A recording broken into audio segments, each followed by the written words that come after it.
I guess you can say you feel a lot more nicer about yourself that you build a canvas and then gesso it and paint it and whatnot instead of just buying a canvas at a store though, which I have done though because if time's against me I have no choice, which is all right, but okay, what can you do? You're only human. So as one of my teachers says, I didn't have time. No, you didn't make time.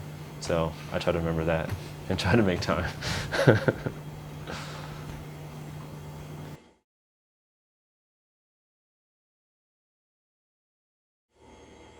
Name is Sergio Francisco Frazier. My eye condition is called morning glory syndrome. My mom, she had the measles sickness, and the measles sickness eventually got into a room where I was and whatnot. So after the sickness, she thought it just went away. Anyway, she was in labor. She had me, and I came to find out the sickness kind of affected my body per se. I was born sickly. I was in intensive care for 3 weeks, and the doctors to this day logically have no idea how I survived because I should be dead.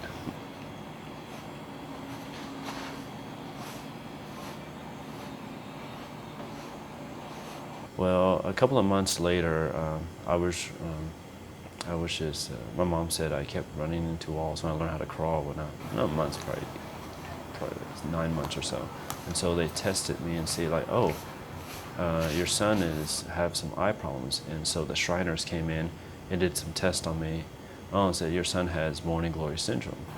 And what it is the measles sickness, when it got into my body, it affected mostly my eyes. More specifically my optic nerves. It destroyed them pretty much. And so well, the best way I can describe it is, this is your optic nerve. When the sickness got into my optic nerve, it pretty much got destroyed. So it's just like that. It feels like it's just lost tissue or whatnot. So if you dilate my eyes and look at my eyes through a telescope, it looks like here's the iris, and behind it, it looks like these flower petals. So that's where the name morning glory syndrome comes from.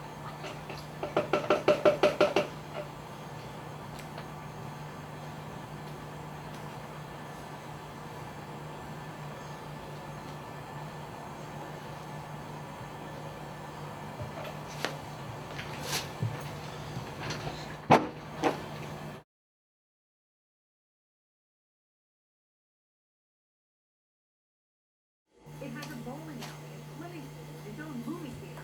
World leaders and celebrities stop by all the time. And the biggest Easter egg hunt in the country takes place right on the front lawn.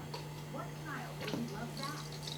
But like those before them, Sasha and Malia have to endure their father's... My whole life in school was pretty bad. I was made fun of, teased. I remember one story, this bully, I think it was in 8th grade, he didn't like the way I looked because of my eyes and whatnot. So he said, well, I'm gonna pretty much beat you up. Like, well, he found out I knew how to draw, so I drew him a Mickey Mouse picture and he left me alone. So it was like, wow, go art.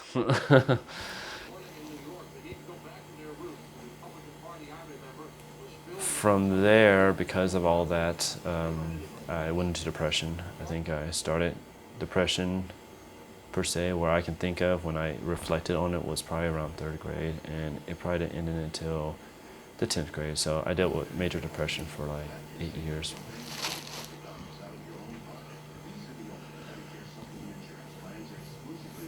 I survived Great Depression without no help from doctors or medication. It was all mental, and since I didn't have much friends, the only thing I can turn to besides my art was video games. So I will admit I was a big active video game player because, friends or people who think you're friends can hurt you. The video game cannot hurt you. It's always going to be your pal, And I had that mindset, a psychological mindset that, the video games will be there for me, because they can't treat you bad. They can't do anything wrong to you. They're just there to entertain you. And so it was like my cloud of protection, the thing that kept me going. even though some people might think it's wrong though, but it helped me out. Maybe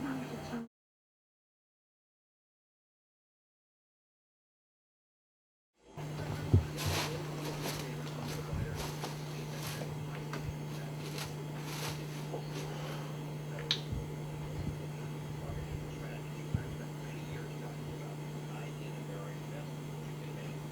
I think the first thing I can remember per se when I started enjoying art is one of the cartoons I watched when I was younger. I think it was Ninja Turtles. And so I drew these little turtles and whatnot in kindergarten. From there, I just like, well, I have no idea how I'm drawing this. I'll be honest, I have no idea where I got this talent from. So I just kept doing it and it evolved. So from there, it just like, hey, I have a talent, even though I lack the vision to see most of it.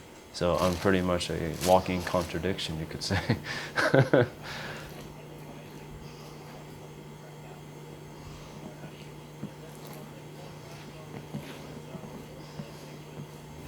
Because a lot of people that have a blindness disability or eye disability or whatnot, they have a hard time making friends, or they're just viewed weird amongst the normal culture. And one thing I do thank for my mom and dad is they treated me like a normal child. They didn't treat me like I had a disability, So that really helped me out a lot too.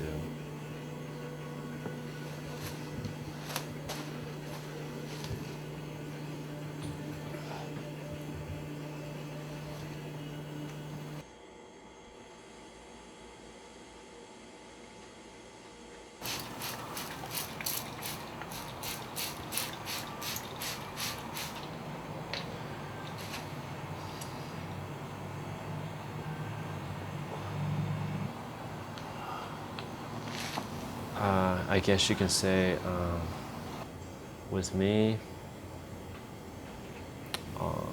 with this, I think I do believe I evolved because of all these challenges I went through.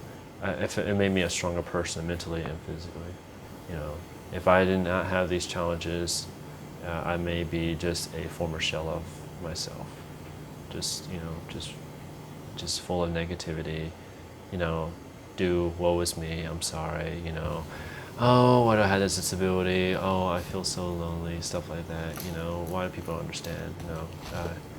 That probably would be me, weak and everything. But either thanks to my need to move on, my inner will and the challenge, I feel like I conquered all that. To this day, I don't know. I do not know where I got it from. Who knows? But